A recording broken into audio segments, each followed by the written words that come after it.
The following episode contains material that may be uncomfortable, upsetting, and unsuitable for some audiences.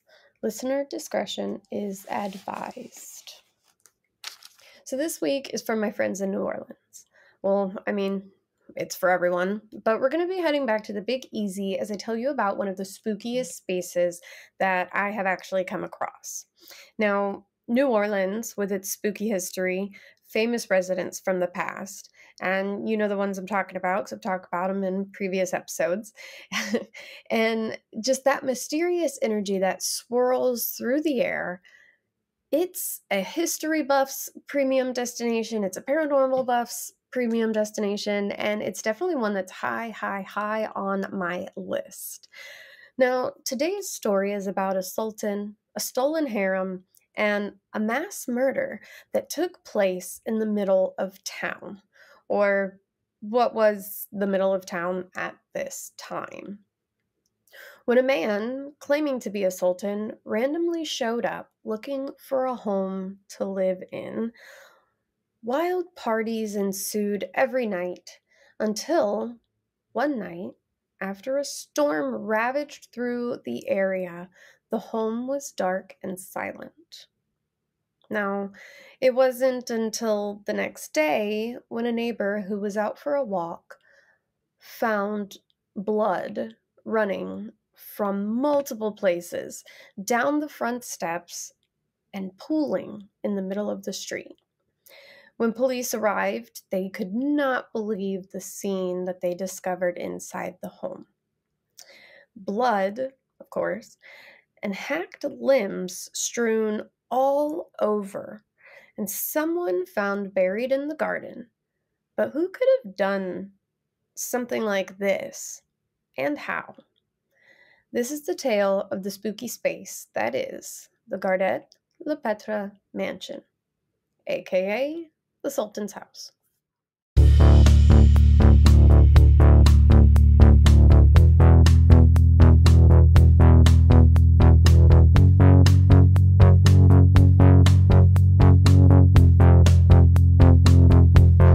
Hello, fellow fiends. Welcome to another episode of Creepy Cases and Spooky Spaces. I am your host, Cassie Opea. Don't forget, you can find me every Friday with new episodes, and if you subscribe to the Patreon or the Anchor page, you get bonus episodes every other Tuesday. A merchandise discount, good for all merchandise, in the Wick and Face shop at pizzaandpigtails.com. You also get a thank you swag welcome box and my love and appreciation. As I've mentioned before, that's the best part. If you can't subscribe, you can support without subscribing to the Cash App and the Venmo page. Also, purchasing merchandise on the website and liking, following, subscribing, commenting, sharing, all that great stuff that we do on a daily basis. That also helps a lot. So without further ado, let's get to this week's episode. New Orleans. The Big Easy, the birthplace of jazz, Crawfish Town, and it's known as many different other things, as it has brought so much culture to its home of Louisiana, including the most interesting theme of all, at least to me anyway, the spooky factor that comes along with the magical practices that once and possibly still encompass the area. Now, I'm not saying the other claims to fame are any less than, but they're very notable as well. But I think you've all learned that I'm definitely a sucker for the creepy and the spooky. Founded in 1718 by French colonists, New Orleans was once the territorial capital of French Louisiana before it became part of the United States in the Louisiana Purchase of 1803. New Orleans in 1840 was actually the third most populous city in the United States, and it was the largest city in the American South from the antebellum era until after World War II. In 1780, the site of 716 Dauphine Street was just a small wood and brick home owned by a free woman of color named Victoire Durelette. Now, this was actually uncommon at the time because most areas did not let women own their own property. Now, Victoire owned the home until 1811 when she sold it to Francois Darby, another free woman of color who lived there until her death in 1816.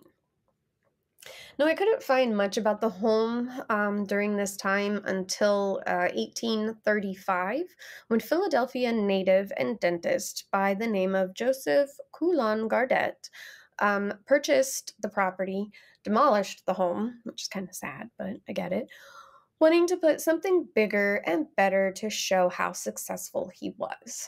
And this seems to be a common theme of that time among these dentists and doctors who just want to show how successful and everything has to be bigger and better. Always about size, guys. So he commissioned Frederick Roy, who began building the 3.5-story Greek Revival style home with a raised half basement that you see still standing today. Now, only 4 short years later, in 1839, it was sold to a wealthy plantation owner and bank merchant, Gardette-LePretre, for only $20,049. And now I once again totally get that the value of money was completely different back then, and that was a lot. But I swear, if I could buy a home like this today for 20 grand, oof, let me tell you what. In 1850, the cast iron balconies were added. Now, LePretre and his family only spent half of the year in New Orleans. They spent the other half in the Plaquemines Parish, which is also in Louisiana. But this was up until the Civil War broke out in the 1860s, when his financial situation drastically depleted and he couldn't keep up the home, so he decided to lease the mansion out. Now, the timing couldn't have been more perfect. He was approached by a man of Middle Eastern descent, claiming to be Prince Suleiman, the brother of a sultan. His brother, the actual sultan, was interested in renting the home. Now, Jean-Baptiste jumped at the opportunity as he was in desperate need of financial help. The home then became a fortress. Extra locks were placed upon the doors, heavy drapery was put in the windows, chains were wrapped around the gates. And not long after the agreement was signed, a ship arrived in the port of New Orleans.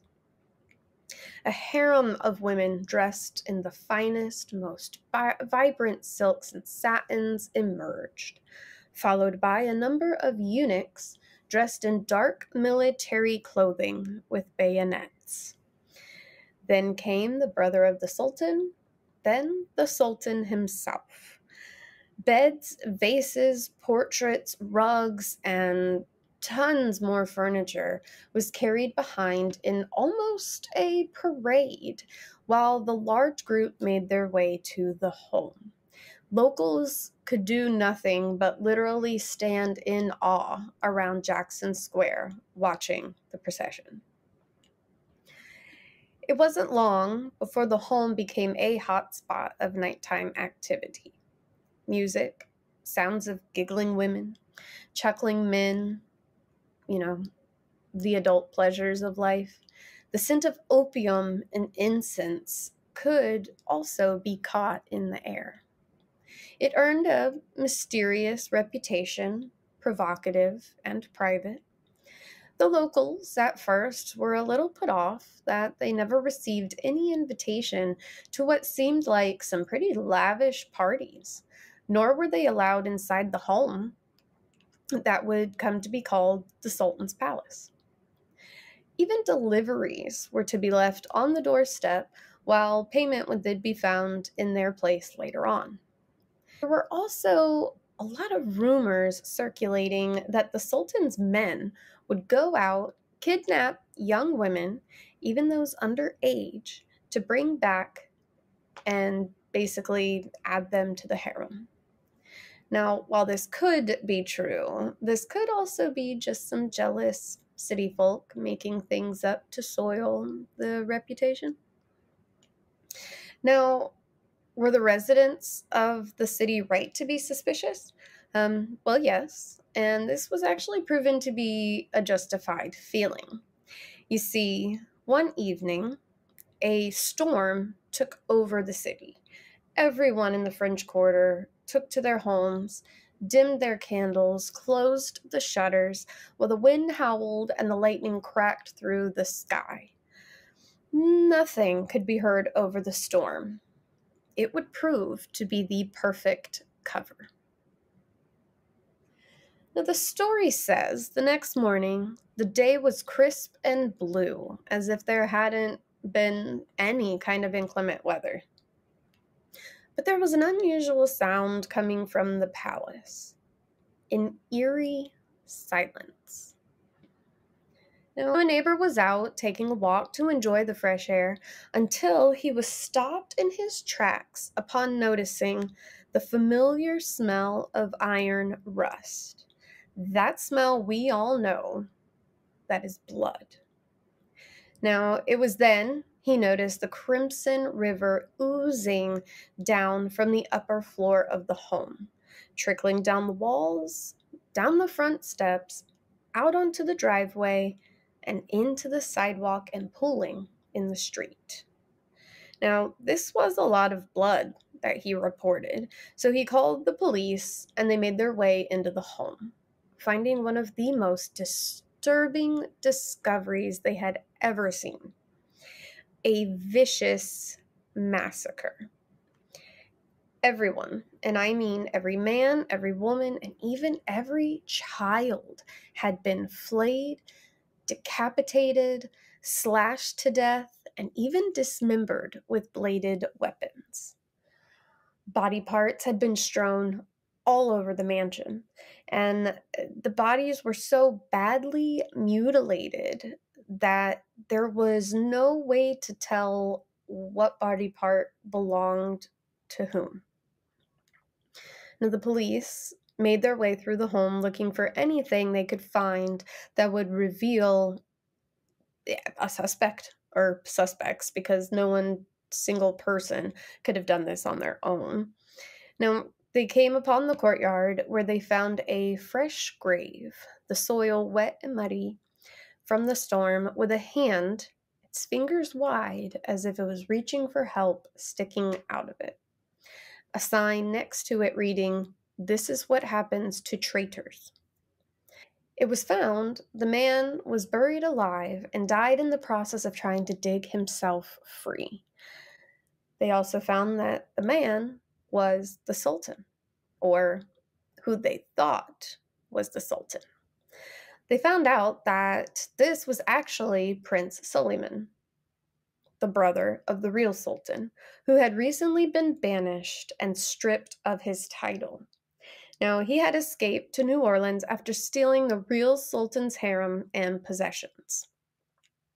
The assumption, now though it's never been discovered as to what happened or why, was the real Sultan had found his brother, possibly through someone among his companions who betrayed him, had made his way across the oceans to take his revenge, and it seemed to be a pretty passionate and angry massacre. Now, the brother who claimed to be Prince Suleiman before, when scouting for the home, he was never found. This led to the assumption that maybe he was taken, murdered, and disposed of elsewhere, or maybe he was the one who turned the prince over. Now, some say they think that pirates or street criminals who got word of the valuable riches that were in the home did this, but I really don't think they would go to the lengths of murder that this person did. I mean, maybe they'd murder some people, but I don't think they would just completely massacre and just throw body parts all over. And the specific person who was buried, that seems a little odd for pirates or street criminals as well. Plus, I believe that none of the possessions were taken. Everything, as far as I read, were still in the home. Now, the question is this story genuine? This story has been passed down through the years, but there's no existing record or proof. And I think with something like this, there would be something, obviously a public record. I wouldn't say death certificates, but like records of the deaths, even though we don't know who was actually in the home, or even a newspaper clipping. In 1878, Citizens Bank actually foreclosed on the home, which is sort of ironic because Jean-Baptiste-LePretre actually founded that institution. And that just goes to show nobody was safe back in the day. In the 1930s, the home was subdivided into the Saba apartments. In the 1940s, the New Orleans Academy of Art actually took residence in the building, but it closed shortly due to the World War II draft. It became a halfway house for the homeless, but fell into heavy disrepair and basically became a home for squatters. In 1966, Frank D'Amico and Anthony Vesich Jr. took on the large project of restoring the building and apartments. Now, if the Sultan story isn't true, the spirits that have been encountered in the home have a lot of explaining to do. If only they could, right? So I found a lot of experiences that were similar, that there has to be some kind of connection with a sultan of some kind, whether that story is what played out or not, because there are reports of women laughing, groups singing songs, a man pleading, only to have an abrupt silence follow. There's also been moaning, shrill screams, music playing, heavy incense smells, slamming doors, and toilet paper unraveling, which that really doesn't fit the Sultan theme, but I mean, I just thought it was an interesting thing that somebody had encountered, so I wanted to add it in there. In the 1950s, Verger Poston was happy to find a place with cheap rent close to the Prima 500 Club, where she was part of an Afro-Cuban dance act. Well, she saw a man in her apartment on 2 different occasions, and he didn't make a sound. He just stood there staring back at her and looking around. Now, she could never explain how he got in or out of the apartment, and one night she saw him at the foot of her bed, but when she turned on the light, there was no sign of him. She then heard a blood-curdling scream that turned into a gurgle. So Verger noped it right out of the apartment, abandoning all of her belongings, and went to stay with a friend, refusing to return. I don't blame her. I mean, that would kind of fascinate me, and I'm one of those people where I'd be like, what was that? But I don't know. Not knowing anything about it, I'd probably get out too. Now, most people report strange smells, tapping noises, footsteps, along with disembodied voices, shadow figures. Residents and visitors have reported seeing a man peering out of a window down at them, only for him to be gone a moment later. Some have even seen a Confederate soldier in uniform wandering around the property. Some have reported seeing one of the owners of the original home. I'm not sure which one because all I saw, or all I found in my research was that it was one of the owners of the original home. Now, throughout the rooms of the apartments, a ghostly apparition of a man dressed in Sultan clothing has been seen. Now, what sounds like body parts have been heard hitting the floorboards at night. Footsteps and creaking are heard throughout the building. One resident's dog was visibly pushed down the stairs by an invisible force and refused, I'm not sure if they still live there, to go into specific rooms unless it is carried in by the owner. And I think that's sad. The spirits need to leave the puppies alone. They didn't do anything to you. Rude. Now, in 1979, Frank D'Amico's wife was settling down for the night in the upper penthouse. She saw a dark figure at the end of her bed that began gliding towards her. She panicked, scrambled to turn on the bedside light, illuminating the room, which was empty, and no one else was in there with her. I find it pretty interesting that this dark shadow figure is usually standing at the end of the bed. I wonder if there's a connection to who or why he does that. Nina Nevins, the most recent owner at the time of my research, says she knew nothing of the Sultan's story, nor that the building was haunted. Now, no offense, but in my mind, every building in New Orleans is haunted, and there's nothing wrong with that. It actually just adds to the charm for me. But I do think you should do research on something that you're buying. And maybe she did, I'm sure she did, but you would think it would come up somewhere. Now, she states that nothing really crazy happens. Keys will disappear, then reappear later on, but other items have disappeared, never to be seen again. Like I stated earlier, the smell of exotic incense can be detected on the street outside the building. Once again, a sultan dressed in robes and a turban has been reported at the foot of the bed by many residents. Now, a woman once fell to her death while hanging laundry. Now, I totally get accidents happen. You can't just, connect the death to paranormal activity just because it happens. But I would imagine that those iron balcony are pretty tough. Could it be that vengeful spirits may have pushed her? Maybe they thought she was stealing their stuff, or maybe they thought she was somebody who had broken in to do something not so nice. Now, the spirits of the Sultan's entourage have been seen moving about, and even the veiled faces of the slain harem have been seen mourning in the upstairs windows. Panicked footsteps running through the home and climbing the stairs are heard throughout the night. Screams in the middle of the night have been reported. Could it be that the spirits are reliving their deaths over and over again? People report that they never feel alone when they're in the building. Now, despite the chilling and gruesome events that took place in the building, it is still a beautiful and magnificent structure.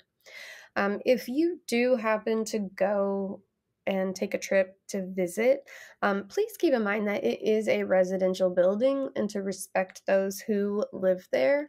Try not to take photos of people or anything like that. But for now, for those that I know who have lived in the area or those who still do, please weigh in on this one. Now, I know that the story, it's, questionable. It's a back and forth of, is it true? Is it not? But if it isn't, how can we explain so many throughout the decades who have no knowledge of the story seeing the man in Sultan garb? They see the harem girls, the military entourage, things like that. I'd love to hear of any experiences as well, if you have been here or if you have lived there in the actual building. Go ahead and comment, or you can send me a message as well if you don't want to comment publicly. That's fine too.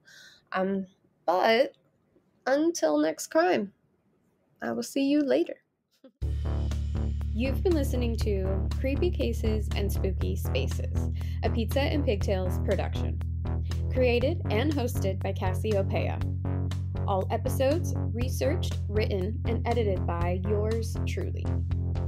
Don't forget, you can find new episodes of the creepiest and spookiest content every Friday on your favorite podcast listening platform and now YouTube as well. Subscribe to the Patreon page or the Anchor.fm page for as little as $5 a month for bonus episodes every other Tuesday, a merchandise discount, and a Creepy Cases and Spooky Spaces thank you swag box. You can also support without subscribing through the Cash App and Venmo. Don't forget to follow along on social media, especially the Facebook and the Instagram page at creepycases.spookyspaces for all future news and updates related to the podcast and maybe see some content that's not featured here. Like, comment, and share with your fellow fiends to get that conversation started. And on that note, I'll see you next crime.